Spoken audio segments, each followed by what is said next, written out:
First of all, I would like to thank Reverend Annie and all the members of St. Paul's for giving me this opportunity to share the good news of our scriptures with this congregation. It's really an honor for me to do this. I grew up in the church. When I was young, it was a Roman Catholic church, and I spent every Sunday listening to a preacher. We were regular churchgoers, and my mother would be considered a very devout Catholic. My mother was also a rather healthy person.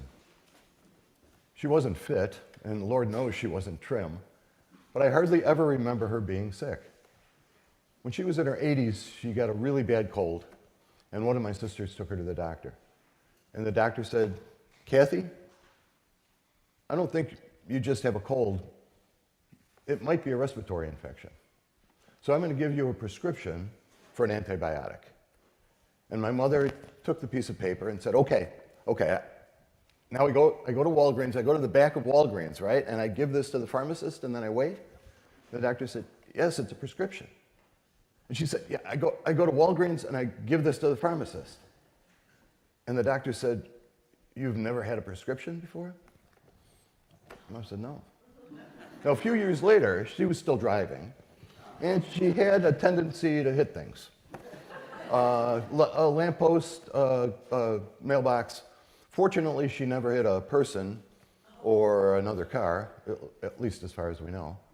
But she decided it was time to go into a senior living facility.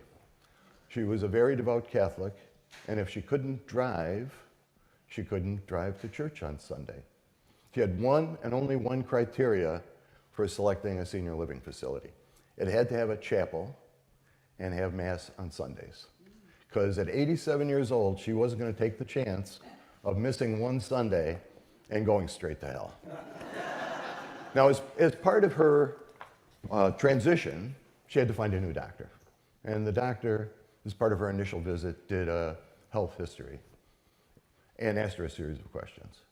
And he said, "Kathy, when was the last time you've been to your gynecologist?" And my mother said, "Like an OBGYN?" And the doctor said, "Yeah, when was the last time you've seen your OBGYN?" And she'd say, "That would be 1959. And the doctor said, "You haven't seen a gynecologist since 1959? She said, "Why would I go to a baby doctor when I was done having babies?" In today's Old Testament reading, the Lord came to Abraham and Sarah, and he told Sarah she was going to have a baby, and she was in her 90s.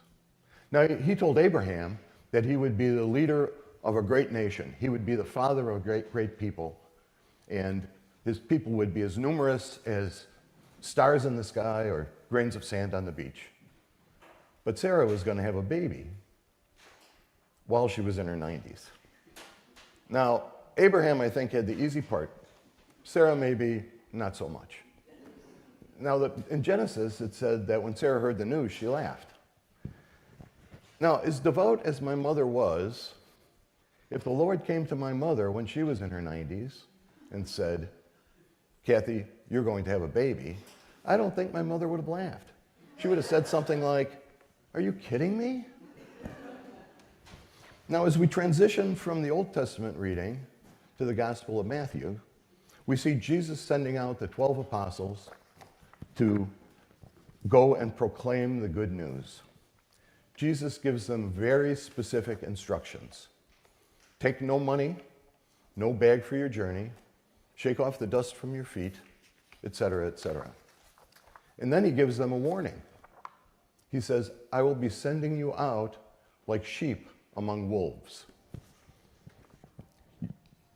They will be hated because of his name. They will be dragged before governors and kings and dragged before councils and flogged." Flogged. Seriously. Now I'm thinking there had to be at least a few of the 12 who weren't really looking forward to this assignment.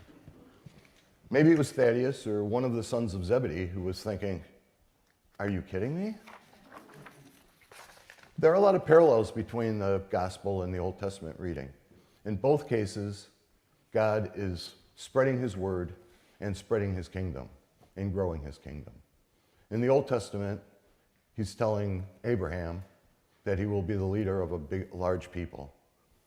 And in the New Testament, Jesus is sending out his apostles to spread the good news to those people. And in both cases, I'm thinking maybe Sarah and some of the apostles weren't really looking forward to the task. Now I think some of you might remember my wife, Wendy. Wendy had a great command of the English language. Wendy could turn a phrase or come up with a clever expression better than anyone else I know. She often referred to herself as an unwilling warrior. And it was usually the result of some assignment, either from work or from the vestry or some other organization she belonged to. Something needed to be done, and she volunteered to do it. And it wasn't always the easiest or the most pleasant task, but she would trudge along like an unwilling warrior going into battle. When I look at the Old Testament and the Gospel, I'm thinking that maybe, just maybe, Sarah and Thaddeus were unwilling warriors. Now we know that the apostles actually did go and spread the good news. We know it because most of us have read ahead in the book. We've read the book of Acts, and we know that the apostles did go out and perform great works and spread the good news of Jesus Christ, in spite of being flogged and persecuted and hated because of Jesus' name. There was a change in the apostles. Something very significant happened to the apostles between the story in Matthew's Gospel and the readings in the book of Acts. Pentecost happened. The apostles received the gift of the Holy Spirit. It was the gift of the Holy Spirit that supported and guided them, and in a way transformed them so they could do the work that they had to do. We, like the apostles, have been given the gift of the Holy Spirit. And the next question is, what are we going to do with it?